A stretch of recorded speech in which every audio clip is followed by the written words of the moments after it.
Hi friends, எல்லாருக்கும் வணக்கம். ஃப்ரெண்ட்ஸி recipe. இன்றைக்கி ஃப்ரெண்ட்ஸி ரெசிபியில் நம்ம எதை பற்றி பார்க்க போகிறோன்னா, இந்த வெயில் டைமில் கிச்சனில் நிற்கவே முடியல. பட் ஆனாலும் குழந்தைங்க இப்போ லீவில் இருக்கிறதுனால நம்ம வந்து ஏதாவது ஹெல்த்தியான, அதே மாதிரி அவங்களுக்கு டேஸ்டியாக அவங்களுக்கு ஏற்ற மாதிரி பண்ணுற மாதிரி ஒரு ஃபுட்டு தான். ஸோ வீடியோ ஸ்கிப் பண்ணாமல் பாருங்கள். இதில் நிறைய டிப்ஸ் கொடுக்க போகிறேன் இந்த வாட்டி. ஸோ ஸ்கிப் பண்ணாமல் பாருங்கள். அதே மாதிரி வீடியோ இதான் ஃபஸ்ட் டைம் நம்ம சேனல் பார்க்குறீங்கன்னா சேனலை சப்ஸ்கிரைப் பண்ணிக்கோங்க. வீடியோ பிடிச்சிருந்தா ஒரு லைக் பண்ணுங்கள், ஹைப் பண்ணுங்கள், சப்போர்ட் பண்ணுங்கள். வாங்க வீடியோக்குள்ளே போகலாம். செய்முறை இதில் விளக்கமாக கொடுத்துருக்கேன். ஆனாலும் சில பேருக்கு டவுட் வரும். எப்போவுமே நம்மளுக்கு நிறைய பேருக்கு சிக்கன் வந்து 65 சிக்கன் வந்து பண்ணும்போது அந்த மசாலா வந்து இதில் நல்லா மேனேஜ் ஆகும்.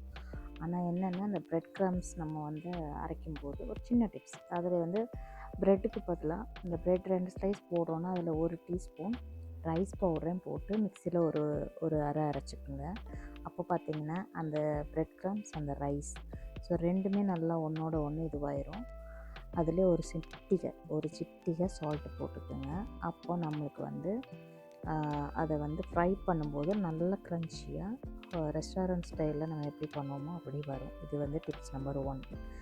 அடுத்தடுத்து நான் இதில் சொல்கிறேன், அதை கவனமாக பாருங்கள். ஏன்னா நிறைய பேர் வந்து சொல்கிறது வந்து எப்படின்னா, 65 வந்து நமக்கு ரெஸ்டாரண்ட் பண்ணுற மாதிரி வராது அப்படின்னு தான் சொல்லுவாங்க. பட் அது இந்த மாதிரி சின்ன நுணுக்கங்களை நம்ம சரி பண்ணோன்னா கண்டிப்பாக வரும். இன்னொரு சைடு வந்து பசங்க நான்வெஜ் சாப்பிடுவாங்க. பட் நான் வந்து சாப்பிடாதனால பாசிப்பருப்பு ஒரு பக்கம் நம்ம வந்து 2 தக்காளி, பாசிப்பருப்பு வேக வச்சுருந்தோம்.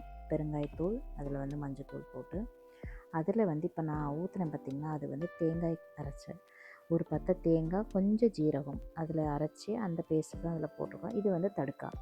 இப்போ நம்ம அது ரெடியான தடுக்காவில் வந்து கொஞ்சமாக எண்ணெய் ஊற்றி ஜீரகம், அப்புறம் வந்து பூண்டு 1 2மா நசுக்கி வச்ச ஒரு 5 பல் பூண்டு, 2 காஞ்ச மிளகாய், கருவேப்பிலை, அதில் வந்து ஒரு வெங்காயம் நீட்டாக அரிஞ்சது.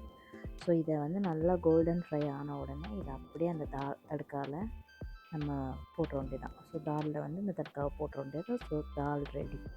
ஸோ இது வந்து எனக்காக நான் பண்ணேன். அவங்களுக்கு வந்து சிக்கன் 65 ரைஸ் பண்ணிட்டேன். ஸோ அதனால் அவங்களுக்கு அது, எனக்கு இதுன்னு 2 சமையல். அதனால தான் 2யுமே உங்கள் கூட ஷேர் பண்ணியிருக்கேன்.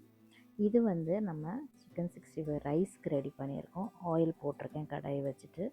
அதில் என்னென்ன போடுறேன்னு இதில் நீங்கள் பார்த்தாலே உங்களுக்கு ஐடியாஸ் கிடைக்கும்.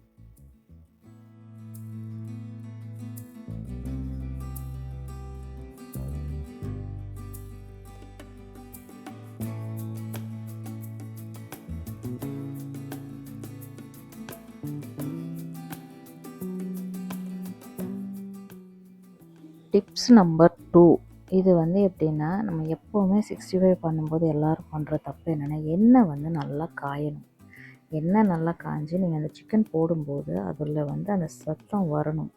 அந்த மாதிரி இருந்தால் மட்டும் சிக்கன் வந்து நம்ம அதில் போடலாம்.